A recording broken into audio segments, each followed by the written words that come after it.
Assalamualaikum warahmatullahi wabarakatuh. Perkenalkan, nama saya Hasitus Soliha. Di sini saya akan menjelaskan mengenai apa sih kompensasi dan induk itu.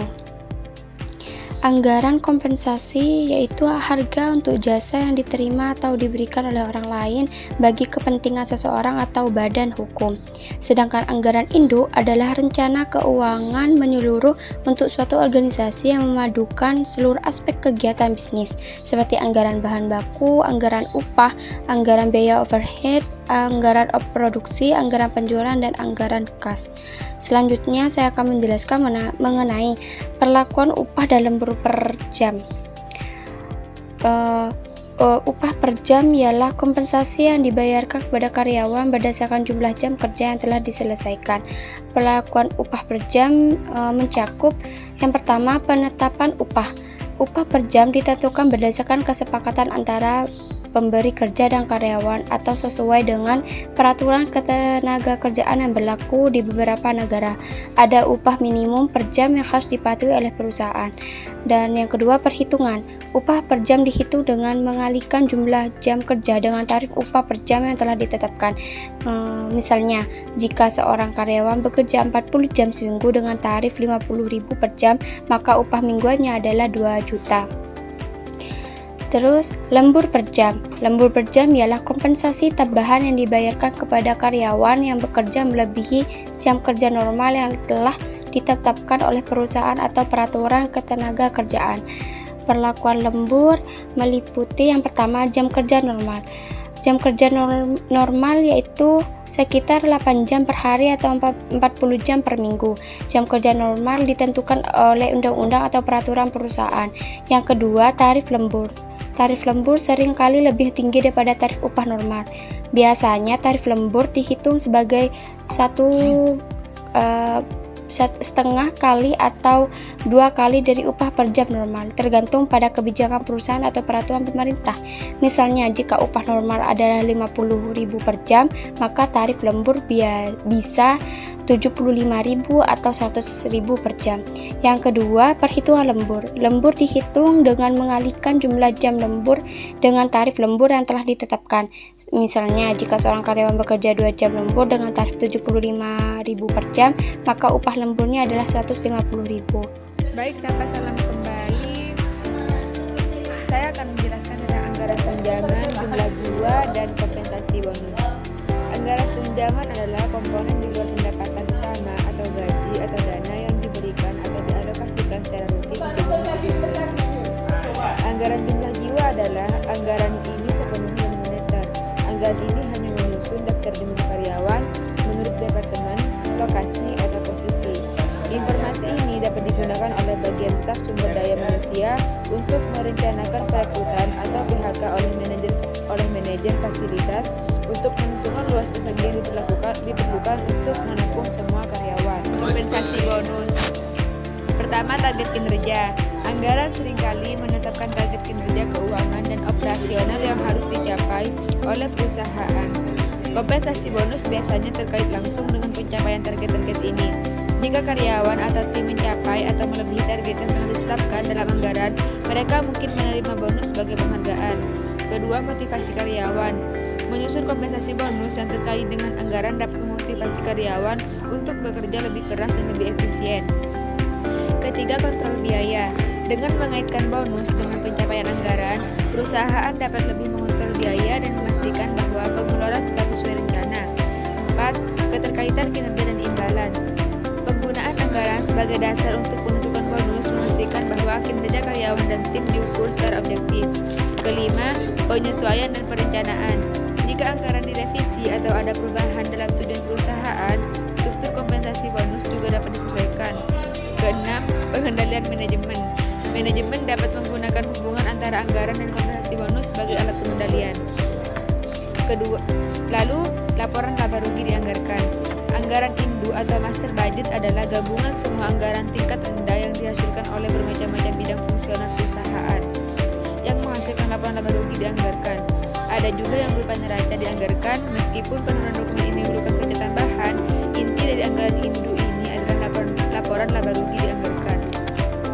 Laporan laba rugi adalah laporan keuangan yang mengisi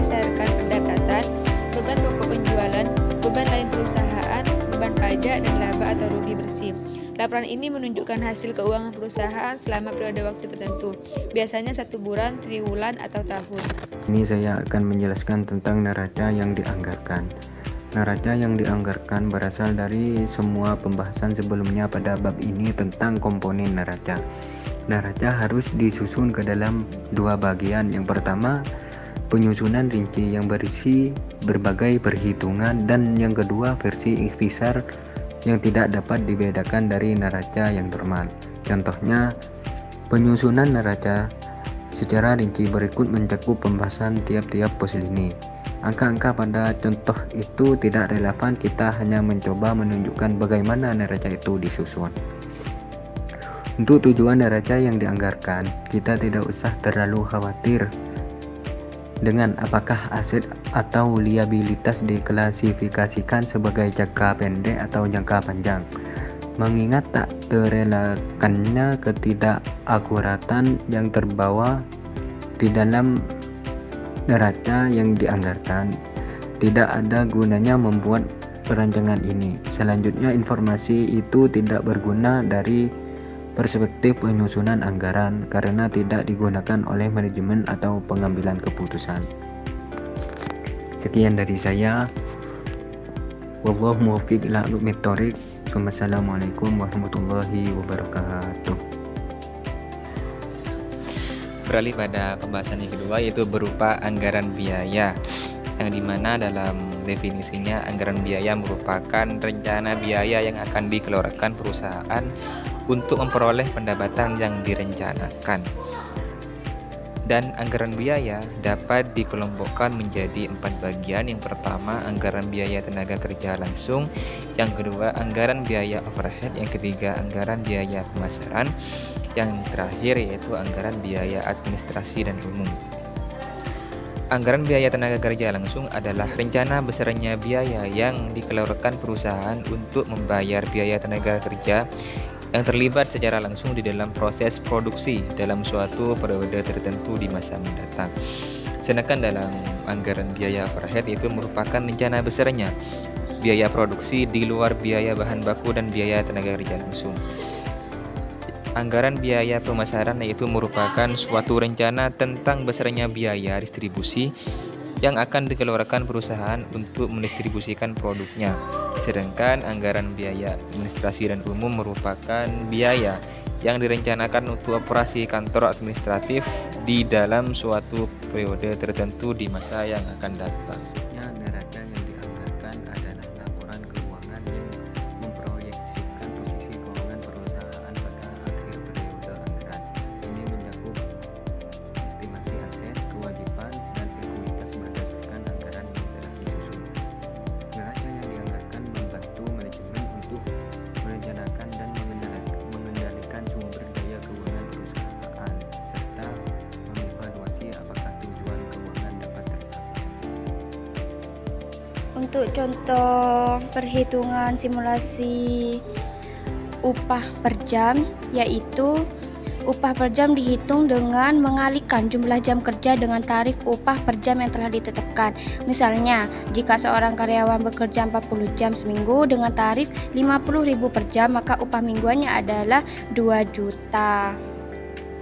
Untuk lembur per jam, perhitungannya yaitu lembur dihitung dengan mengalihkan jumlah jam lembur dengan tarif lembur yang telah ditetapkan. Misalnya, jika seorang karyawan bekerja 2 jam lembur dengan tarif 75.000 per jam, maka upah lemburnya adalah 150.000. Untuk simulasi perhitungan anggaran tunjangan sudah ada di PPT. Nah, untuk simulasi perhitungan anggaran jiwa hanya memperhitungkan jumlah perbagian, yakni pada semua bagian di suatu perusahaan terdapat 117 jiwa dikurangi jumlah bagian produksi. Sedangkan anggaran untuk per meter yaitu 250. Jadi total per meter persegi yang dibutuhkan per triwulan itu dari anggaran 250 dikali total jumlah non bagian produksi. Selebihnya bisa dilihat di PPT. Terima kasih. Wassalamualaikum warahmatullahi wabarakatuh.